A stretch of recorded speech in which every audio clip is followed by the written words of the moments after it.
Hi, everyone. I'm Maggie McGrath, editor of ForbesWomen. Last week, Vice President Kamala Harris announced that Minnesota Governor Tim Walz would be her running mate on the Democratic ticket for the November election. Governor Walz has received the nickname Tampon Tim from some corners of society. And here to explain where this nickname came from and what it means is Melissa Berton. She is the founder and executive director of the PAD Project. She was also on the 2021 Forbes 50 over 50 list. Melissa, it's so good to see you.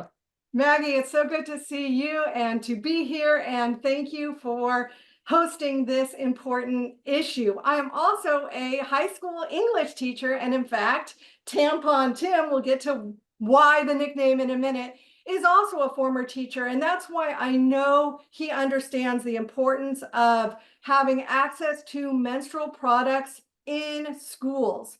So why did Tampon Tim get that nickname from critics on the right?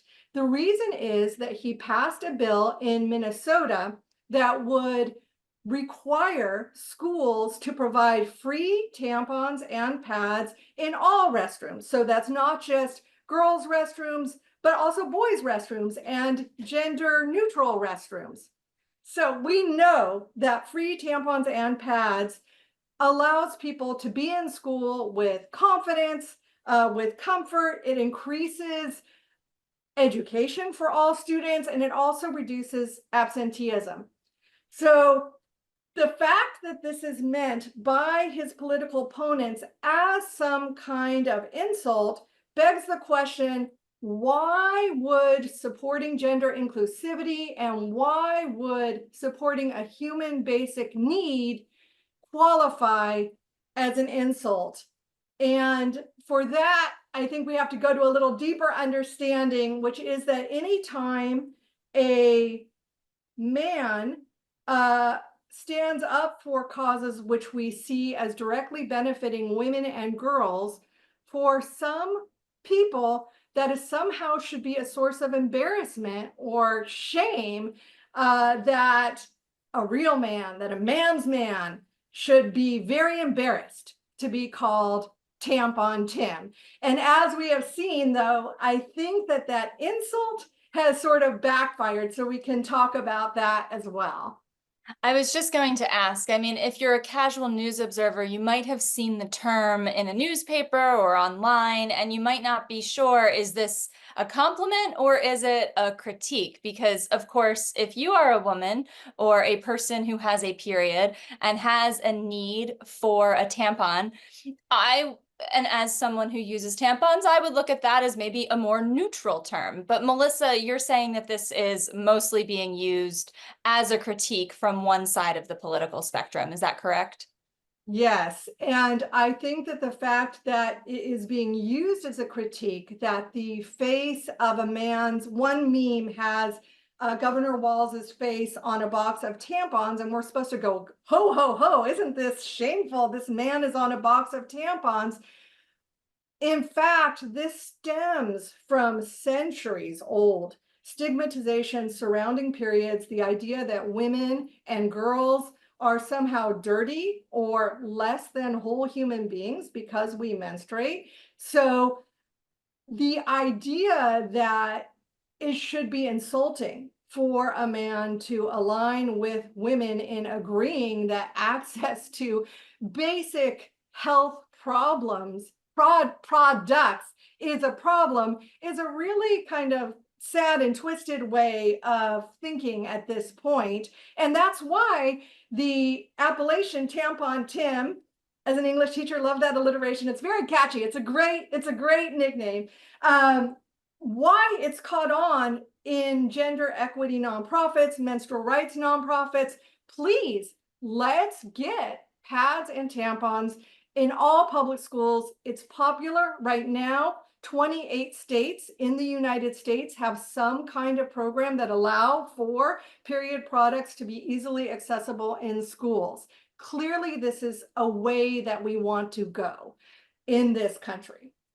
Now, as the founder of the PAD Project, you are focused on alleviating period poverty in the United States and abroad. But let's dig into that statistic that you just referenced, that 28 states provide tampons and pads in school already.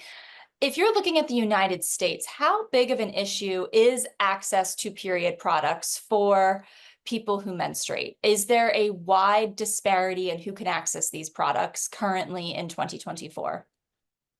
Thank you. There is a wide disparity. And when I began this work in 2013, period poverty wasn't even a term. We made the film Period End of Sentence, which was set in India. And we'll talk about what period poverty looks like abroad. But I think that most people who are fortunate enough to be able to manage their menstrual cycles somehow feel that period poverty is something that happens out there in low-income countries. I have to tell you that when Period End of Sentence won the Academy Award for Best Documentary Short Film, I was flooded with emails from young people right here in California where I live. Please, I stuff my underwear with old socks. I can't afford it. I'm a mom trying to put food on the table and rent. I have 2 daughters. I can't afford products. This is a problem that is rampant in the United States, and many great menstrual equity organizations in the United States finally conducted studies. I'm thinking of Period Movement, Thinks, Alliance for Period Supplies, all great organizations that found that 1 in 4 students, up from 1 in 5, does miss school because she lacks access to just her basic human needs of a period. And I think as a teacher, I can just say from firsthand experience, I know the look on a student's face when she is looking at me like, I'm sorry, it's an awkward moment in class, but I need to go. I get it. And I think that a lot of teachers get it. And a lot of school nurses pay out of pocket. We're finding more and more school nurses pay hundreds of dollars a year out of their own pocket because of students who come to the nurse's office needing pads. And one more perspective on it, which is really interesting, when we first started putting dispensers in public school restrooms, one complaint was that students would actually like take a lot, and that, oh my gosh, this is going to lose money. The sadness behind that is that it points to me that the young woman, the student who's probably taking a handful, probably needs them for her mother and her sister. And just like schools may be the only place where people are getting meal, a school may be the only place where somebody is getting access to the menstrual health products. So, and incidentally, lunches for students is another area on which Governor Walz has been critiqued, but obviously that points to some political disagreements across the spectrum. I want to just put a fine point on what you mentioned about nurses buying these products and also just the general access. We have seen inflation really hit consumers hard over the last few years. Have you at your organization seen the need increase kind of in lockstep as inflation has increased? yes, absolutely. So 3 years ago, the average price, and this is, obviously it's going to vary woman to woman and how heavy your cycle is and what products you prefer, but the average price to manage one's period was $13.25 a month. It is now risen to $20 a month. That's a lot of money. It is estimated that half the population is going to experience 40 years, more or less, of menstruation. That is a lot of people and a lot of time. So over the average woman's lifetime in the US, it is going to cost her $9,600 to be a woman, to have a period, and to manage it. And that's before taxes. So I'm really excited that 30 states in the United States have dispensed with the tampon tax. The tampon tax is a luxury tax that states can choose to impose on tampons. So in some states, products like Viagra and condoms are still not taxed, whereas period products still are. We're making great strides, but more strides need to be made. Now, you mentioned the dispensers at schools, and I was talking to someone, telling them I was talking to you, and they said to me, I thought all schools had dispensers. Mine certainly did. Can you address that? Because I remember seeing some at mine, but it sounds like there are state by state issues, so it's not entirely commonplace. Yes. So probably when I was in school, there were dispensers, but you had to pay and you had to have a quarter and it had to work and all of that stuff. So there may be some where you still have a coin, but the idea is that you can push a button and the pad or the tampon just comes out and it's free. So that's one difference from what you are talking about, is that it is free. And you had another part to that question that I'm forgetting right now.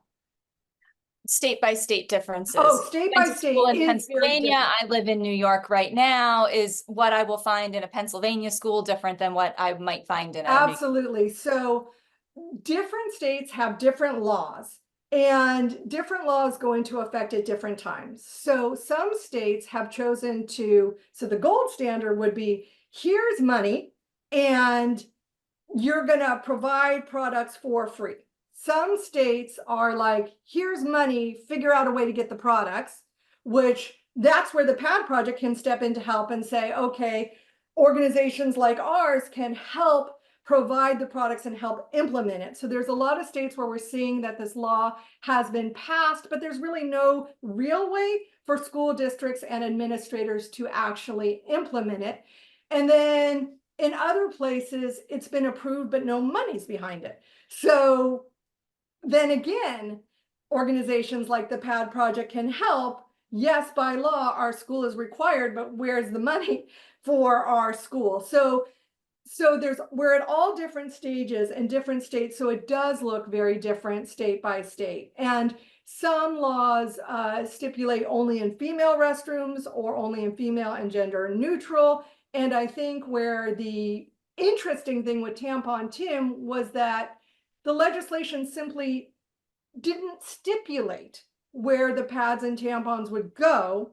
And so for some people, this was an issue because, oh my goodness, there'll be a pad dispenser in a boy's bathroom. I don't know what the fear is that a teenage boy is going to recoil in shock and terror at the sight of a pad or a tampon. I mean, ideally, this would foster questions, menstrual health education, which is something we sorely need, understanding of all genders, and make a better, equal, more compassionate world. So, and the upside is so huge. I was just going to ask you about the upside, because you mentioned 1 in 4 girls are missing school. So is it that if you have that fear of your period coming, you don't have a product to handle that, so then you leave school and you miss class rather than bleed through your pants? That is correct. Exactly. So, or maybe you wake up in the morning and say, there's nothing at school to take care of this. I'm not going to take the chance. So you don't even go at all. So 2 days a month, as any high school student will tell you, as they tell me, I can't miss the review. I can't miss the test. So it snowballs. So yeah, big deal. You miss 1 day because you have your period. Well, you know, when you're in high school and you're conscientious and you're trying to keep up with studies, that 1 or 2 or 3 days you must miss because of your period really affects your schoolwork and your ultimate success. If girls were educated to the same degree as boys worldwide, every country's GDP would increase by over 2 or 3%. That's billions of dollars, billions. And we haven't even begun to do enough studies to show how much of a boon that would be. Because I'm imagining a snowball effect, right? If you have girls staying in school, getting degrees, they're better able to work, they're better able to produce goods and services for their local communities and countries that then add to the GDP. Now, you mentioned worldwide figures there, and I wanted to get into this because you mentioned, and we know that your Oscar-winning documentary short, Period, End of Sentence, does look at a community in India. And I think In the US, when we hear the words period poverty, it might sound like an issue that is not an American issue, but is instead something that affects people in disadvantaged communities globally, but maybe not at home. Can you talk about the difference between what we see in the United States versus what we see more globally? Yes, and I can honestly say that period poverty, and just to be clear, period poverty is the lack of access to menstrual products, a safe means to manage one's period. It's a lack of access to clean toilets, clean water, and a lack of access to reproductive education and what is happening with your own body. So that, for instance, here in the United States, Florida has just passed the quote unquote "don't say period" bill. So that if I am 10 years old and I have gotten my period, and periods are happening younger and younger for women all over the world, for girls, uh, and I'm an educator or a nurse, and this little girl who is 10 years old is scared because why am I bleeding? I now, if I'm an educator in Florida, can't say, this is a natural process, you're okay. So lack of education is one hurdle we see everywhere. Again, lack of affordability, absolutely the same in the United States. What it happens around the world is the same thing with education, but in countries around the world, period poverty will make you more vulnerable to becoming a child bride, so that you are forced into marriage because once you menstruate, you're able to have a baby. Therefore, you're valuable to somebody who wants to use you to have his babies, where men and boys have the power in that society. You are more vulnerable to being sex trafficked. So menarche, which is the onset of menstruation, becomes a sort of dangerous clanging bell. I'm here and I can reproduce, which is really sad. So that in countries around the world, just when a young woman is getting her intellectual and physical growth together and can go and pursue her dream of being an engineer or a teacher, whatever it is, she may then be forced into early marriage, into the sex trade if she wants to survive. In the United States, by the way, we do have people who will exchange sexual favors just for something as simple as a tampon or a pad. So lest we think it's easy in the United States or in higher income countries, it's not always the case. And interestingly, some countries that we think of as quote unquote low income or developing have done much more radical things to create gender equity and menstrual equity. I think Kenya was the very first country to make sure that we had free pads in schools. You've mentioned that when you started the PAD project, the term period poverty didn't exist.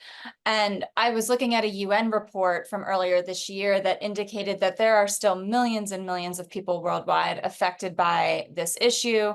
1.5 billion people worldwide lack access to sanitary cleaning conditions, like clean showers, clean toilets, which you mentioned. And so, Melissa, I'm wondering, since you've started this work, or even since you were on the 50 over 50 list a few years ago, how much progress and change have we seen on either a national or global level? Are the numbers improving at all?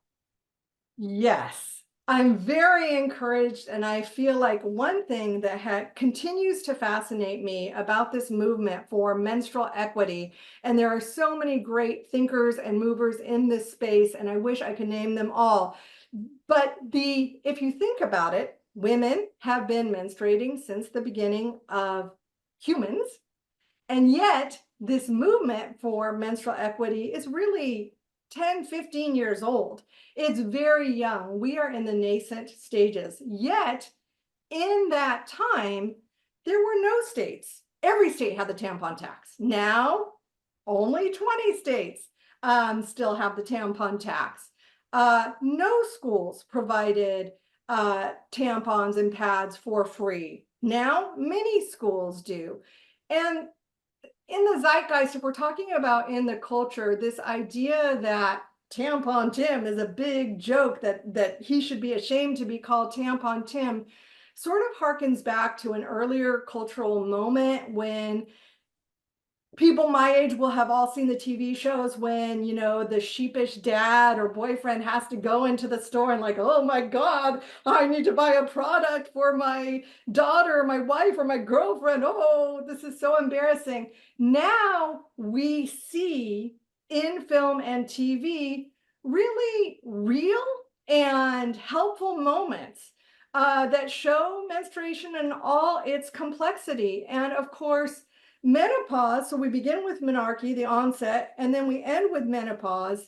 And where we really need to go is that the lack of studies and research done. And I love that Forbes 50 over 50 is concentrating on menopause too, because this is such an understudied issue.